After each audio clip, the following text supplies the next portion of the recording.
नमस्कार। आप सुन रहे हैं RJVFM और मैं हूं आप साथ RJ राहुल। राम कथा के इस अध्याय में हम सुनेंगे सुग्रीव और राम। अभी तक आपने पिछले अध्याय को नहीं सुना है तो आपको डिस्क्रिप्शन में लिंक मिल जाएगा। तो चलिए शुरू करते हैं। बाली और सुग्रीव किष्किंधा के स्वामी वानर राज के पुत्र थे। पिता के मृत्यु के बाद ज्येष्ठ होने के कारण वाली राजा बना और सुग्रीव उसका विश्वास पात्र सेवक। लेकिन किसी बात को लेकर दोनों में झगड़ा हो गया। फलस्वरूप बाली ने सुग्रीव को मार भगाया। सुग्रीव ने ऋषमुख पर्वत पर जाकर अपने 5 साथियों सहित शरण ली, लेकिन उसे सदा आशंका रहती थी कि वाली वहाँ भी उनका पीछा न करे। राम और लक्ष्मण जो चलते चलते थक कर चकनाचूर हो गए थे, सरोवर के पास पहुँचे। सुग्रीव और उसके साथियों ने पर्वत की ढलान से उन्हें देखा। भयभीत होकर सुग्रीव चिल्लाया, देखो, मुझे देश निकाला देकर भी वाली को संतोष नहीं हुआ। यहाँ भी उसने मुझे मारने के लिए अपने गुप्तचर भेज दिए हैं। तुरंत इस जगह को छोड़कर कहीं दूर चले जाना चाहिए। उसके प्रमुख साथी हनुमान ने कहा, नहीं वानर राज, पहले मैं ब्राह्मण का वेश धरकर इनका पता लगाता हूँ कि वास्तव में ये हैं कौन। ये वाली के आदमी जैसे नहीं लगते हैं। हनुमान राम और लक्ष्मण के पास जाकर बोले, भिक्षा दीजिए राजकुमार, मुसीबत में मेरी सहायता कीजिए। राम ने दुखी होते हुए कहा, श्रीमान, हमें तो स्वयं सहायता की आवश्यकता है। हमें ऋषिमुख पर्वत पर रहने वाले सुग्रीव से मिलना है। क्या आप उन्हें जानते हैं? आप लोग कौन हैं? हनुमान ने पूछा। लक्ष्मण ने कहा, हम अयोध्या के राजा दशरथ के निर्वासित पुत्र राम और लक्ष्मण हैं। इनकी पत्नी सीता को लंका का राजा रावण हर के ले गया है। हम उन्हीं को ढूंढते फिरते हैं। उन्हें ढूंढ निकालने के लिए हमें सुग्रीव की सहायता चाहिए। चतुर हनुमान ने मन में सोचा, जिन्हें सहायता की आवश्यकता है वे दूसरों के सहायक भी अवश्य हो सकते हैं।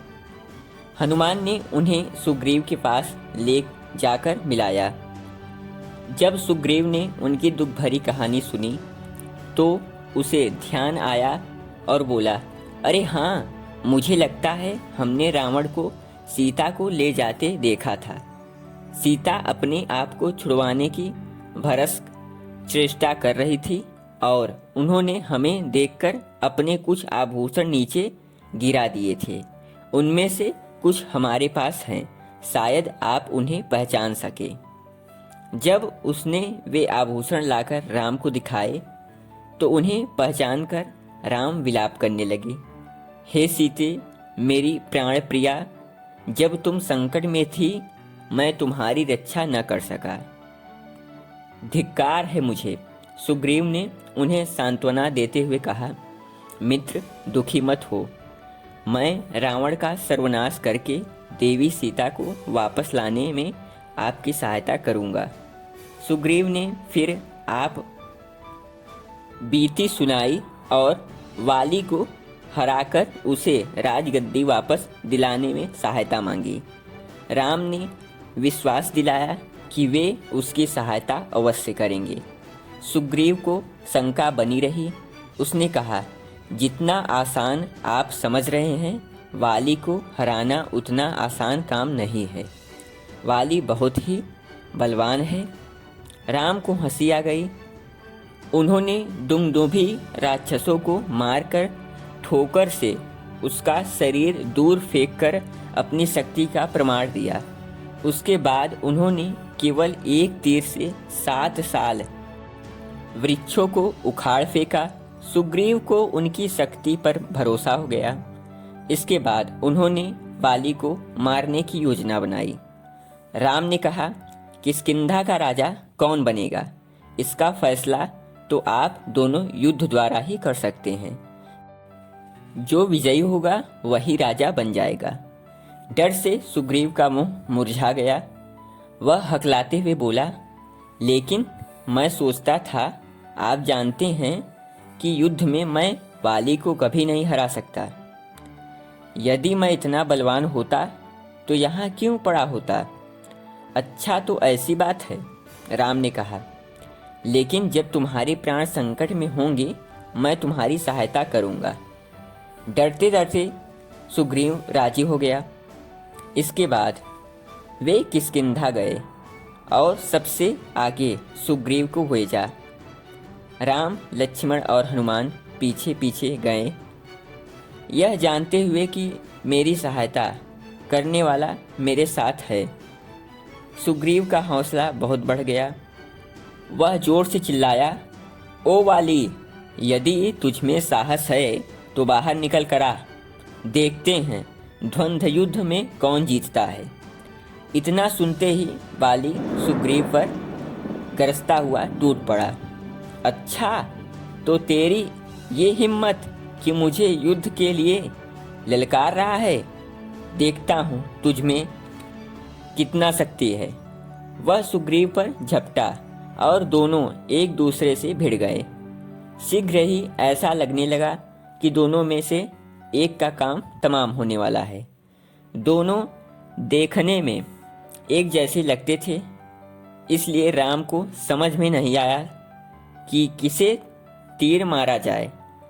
उन्हें डर था कि तीर कहीं बाली की बजाय सुग्रीव के ही न लग जाएं। सुग्रीव वाली के मुकाबले अधिक देर तक न टिक सका और भाग खड़ा हुआ। बाली ने उसका पीछा नहीं किया। सुग्रीव ने आकर दुख प्रकट किया कि राम ने समय पर सहायता नहीं दी। राम ने उसे समझाया, तुम दोनों बिल्कुल एक जैसे लग रहे थे, इसलिए मैं पहचान नहीं पाया। लक्ष्मण ने फूलों की एक माला ली और उसे सुग्रीव के गले में पहना दिया। अब तुम एक बार फिर जाकर उसे युद्ध के लिए ललकारो।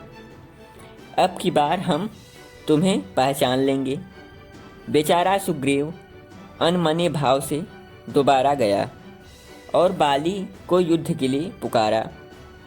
बाली को उसके साहस पर आश्चर्य हुआ।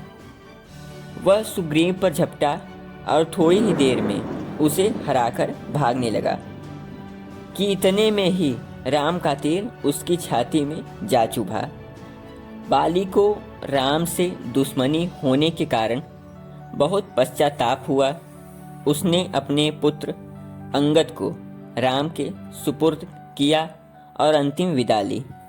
राम ने सुग्रीव को राजगद्दी पर बिठाया और अंगद को युवराज पद दिया। इस प्रकार पारिवारिक वैमनस्य का अंत हुआ। इतने में वर्षा ऋतु आ गई और लंकारोहण का काम रोकना पड़ा। राम ने सुग्रीव के अतिथि के रूप में किष्किंधा में रहने से इनकार कर दिया। राम ने कहा, मैंने अपने पिता को वचन दिया है कि मैं 14 साल वनवास करूंगा। राम और लक्ष्मण ने वर्षा ऋतु प्रश्नवन पर्वत पर बिताई। यहीं पर साथ रहते हनुमान राम के परम भक्त बन गए।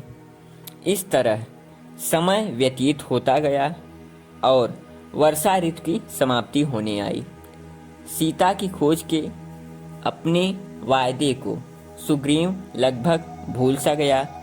उसका समय राजकाज और आमोद प्रमोद में बीतने लगा।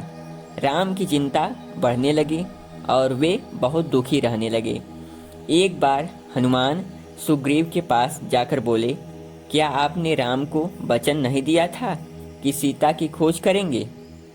तब फिर कहाँ है आपकी सेना जो उसका पता लगाएगी?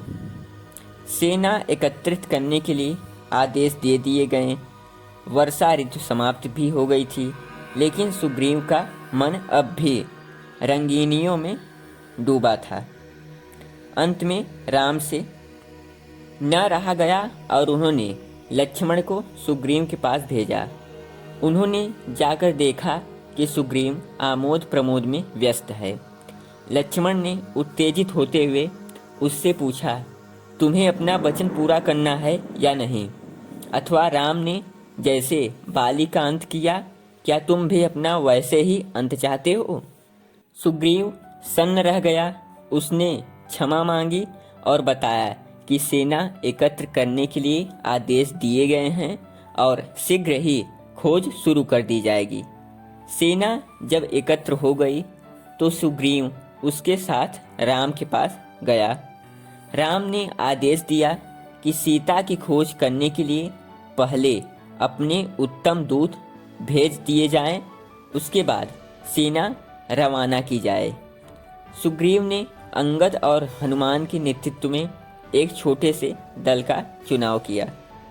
राम ने हनुमान को बुलाकर उन्हें अपनी मुद्री दी और कहा, जब तुम्हें सीता मिले तो उन्हें यह मुद्री दिखा देना, नहीं तो वह तुम्हारा विश्वास नहीं करेंगी।